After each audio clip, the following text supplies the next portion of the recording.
cover letters an essential part of your job hunt?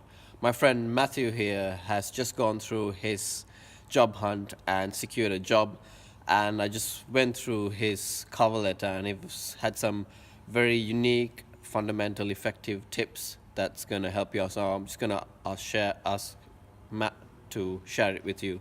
So Matt, what have you got for us today with regards to cover letters?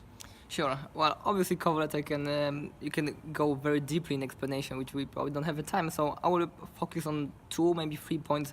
Most people are making mistake with the cover letter. First, they're writing generic cover letter that you can send everyone. It's like you are sending everyone, which means you are actually sending to no one. So make sure that you know who is going to read it. Call the company, research, ask who is the interviewer, who is responsible, and address them in the name, dear John Vaklavik, whatever it is. You have to use their name.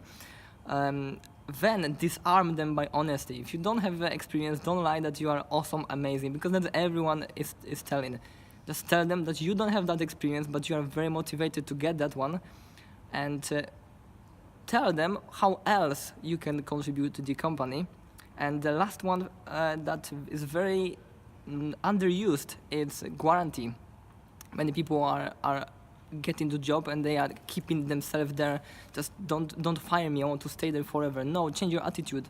Job is not for life anymore. So give them opportunity to test you. Tell in the cover letter, you don't have to give me job for life. Give me 6 months to test me. If I won't be good enough, I'm happy to leave the company, and that's what you should include in your cover letter, I think. Okay, wonderful. That last point that you mentioned was very, very important and very insightful.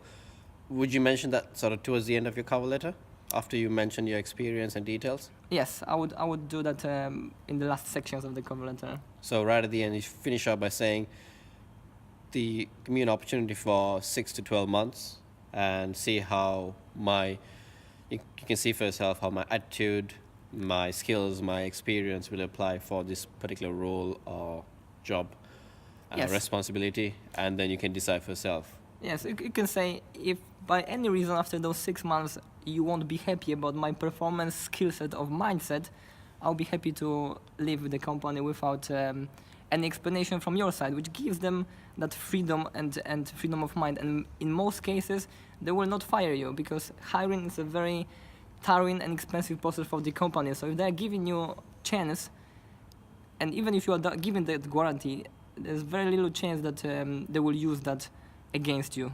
Yeah, wonderful. That was very well articulated there, the way you used the wording. So that's some top tips for you with regards to your cover letters. See you next time. Thank you.